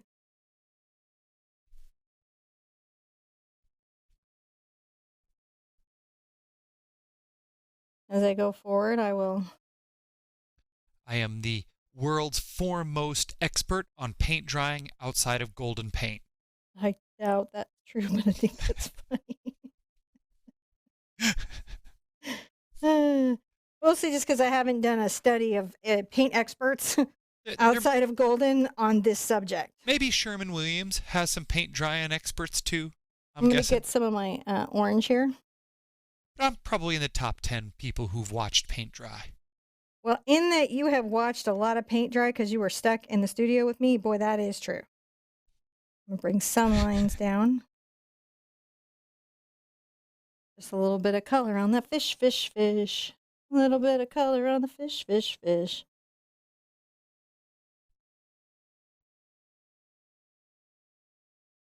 Who has a little bit of color? Mm.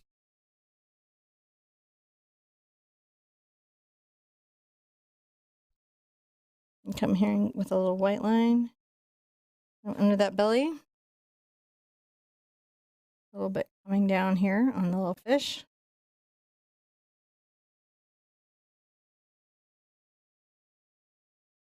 Let's change it to a little yellow fin. Got a little yellow fin. He's got a little yellow fin. He's got a super yellow fin. And then we'll come back with black to make his markings.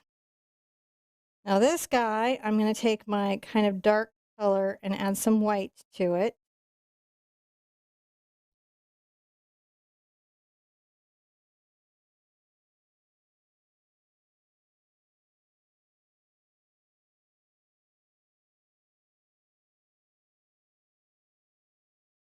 Because I'm just giving him some texture and some shading.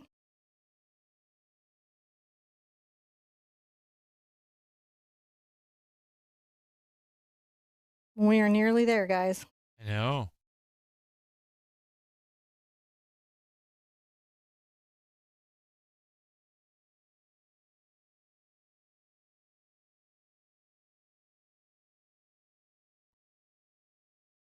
I may even... Ooh, just blendy, blendy.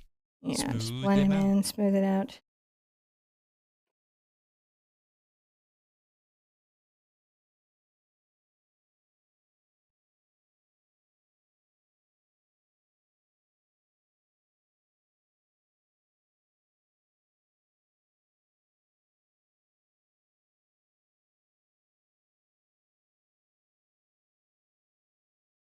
Let's get into our black.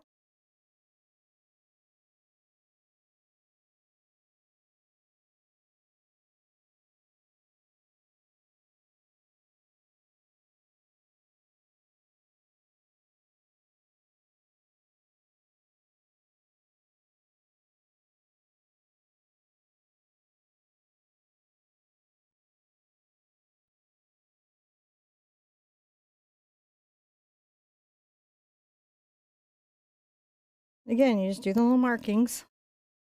And that's how you get a little fish. Mm-hmm. And then he's like, oh, there's a little fish there. Yes. There is a little fish.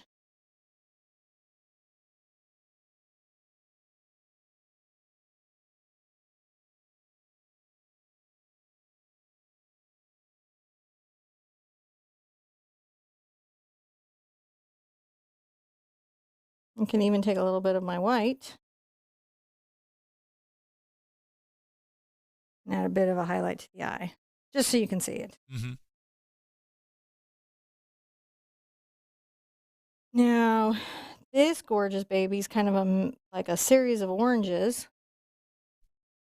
and yellows.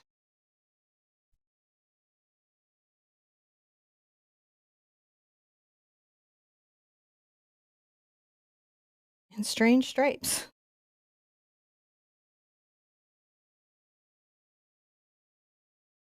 So you just paint what you see.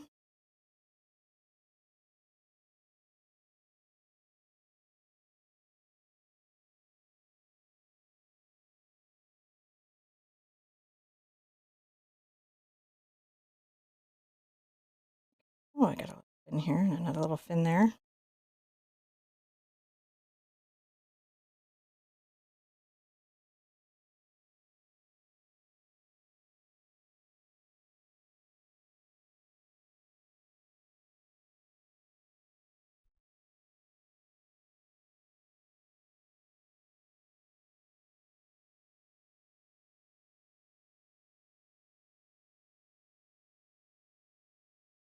Just starting to see his little stripy stripes. Mm-hmm.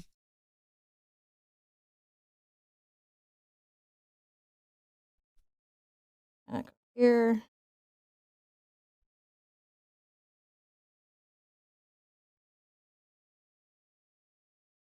And then very loosely, I have a similar thing back here.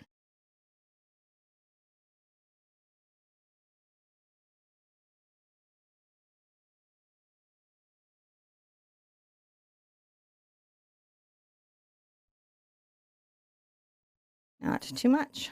Mm-hmm.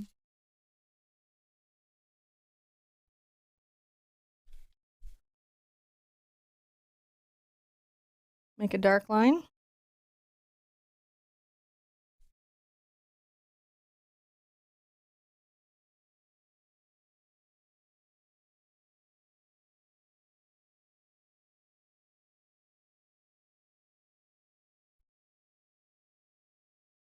That was a mix of cad red and purple.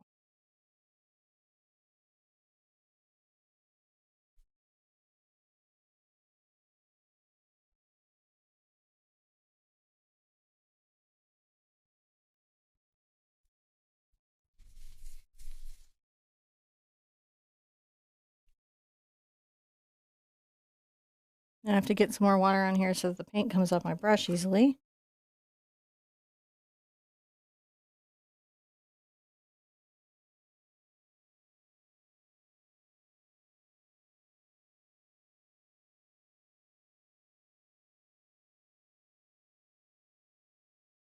Come along the top of the fin and right here, a couple places.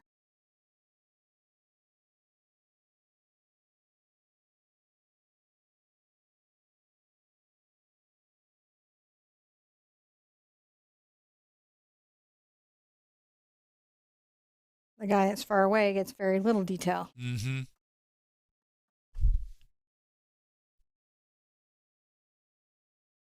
Now I'm going to get some pure white.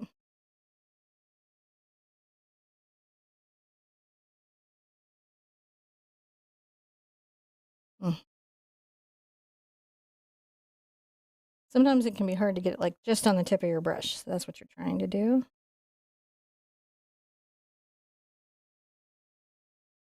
Let me put my pure white out closer, fresher. Sometimes what I've got to do is I've got to put out fresh white just so that it flows off my brush nicely.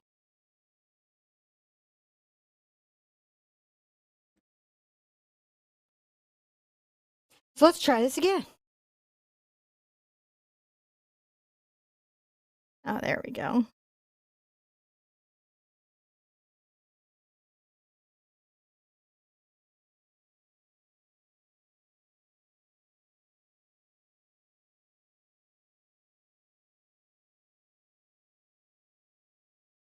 Just putting the markings that you see, where you see them.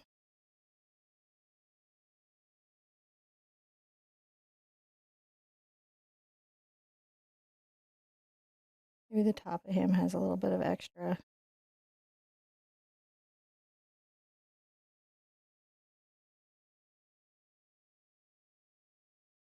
Shading the top of the fish.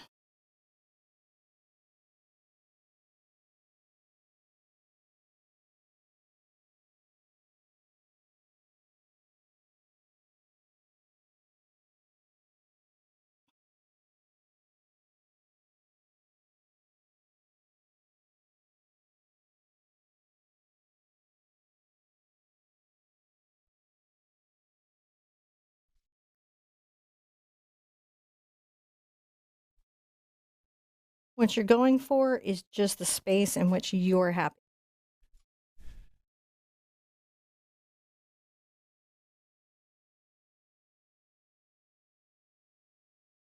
Right?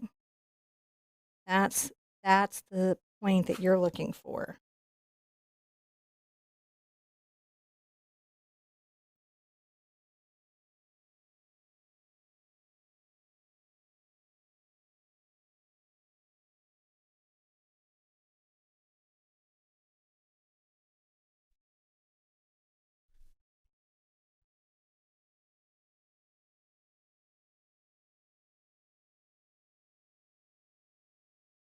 Now we create a lot of dimensionality and personality to our fish.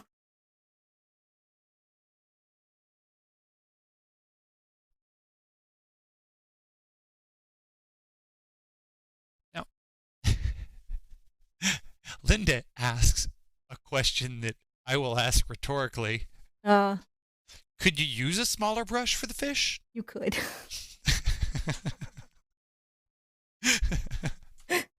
If it felt helpful. But you tend to refuse to do so. You're like, I have this brush. I will use it.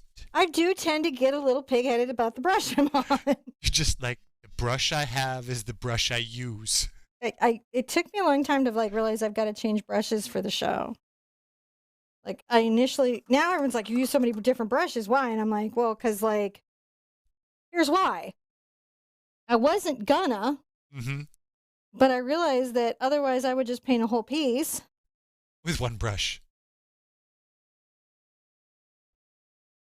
So I don't really like this yellow blob. And I'm going to change it to something I do like.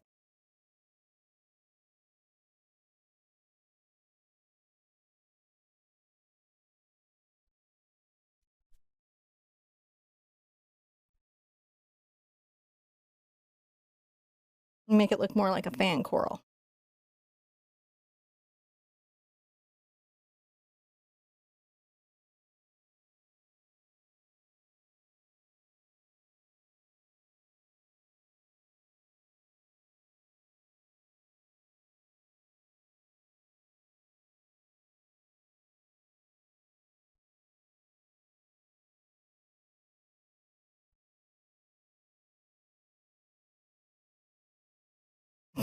It's like, I don't like the kind of coral you are, so change. You changed it. You're like, you're now an anemone. No, it's a fan coral. Okay, see, I can say that. Fan coral.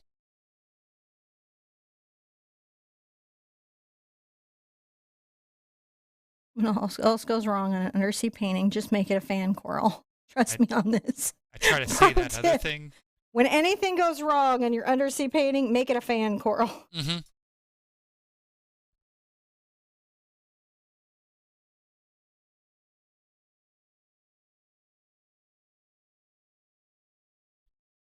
Lean into that reality.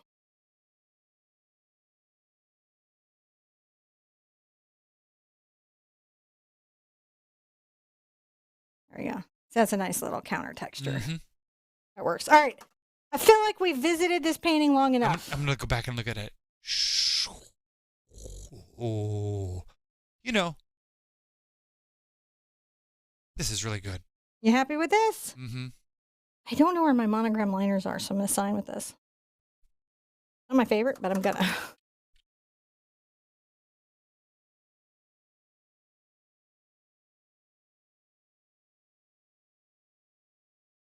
You know, this is a little sea quest to me.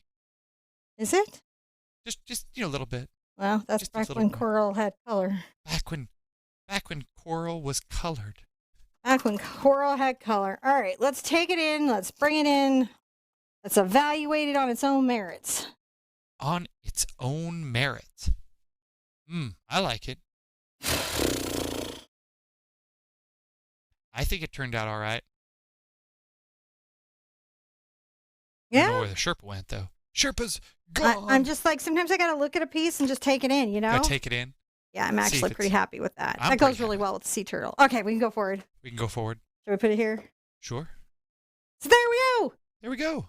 Another 3 hoot Saturday. If you want the 1 hoot dolphin painting, that's a double dolphin, double date night painting. 2 canvases, 9x12. 2 silhouette dolphins making a heart. A tropical sunset. Very beginner friendly. Very perfect to get your partner who hasn't painted with you to paint with you. Mm-hmm. Be good to yourself. Be good to each other. And I want to see you at an easel really soon. Bye-bye. Bye.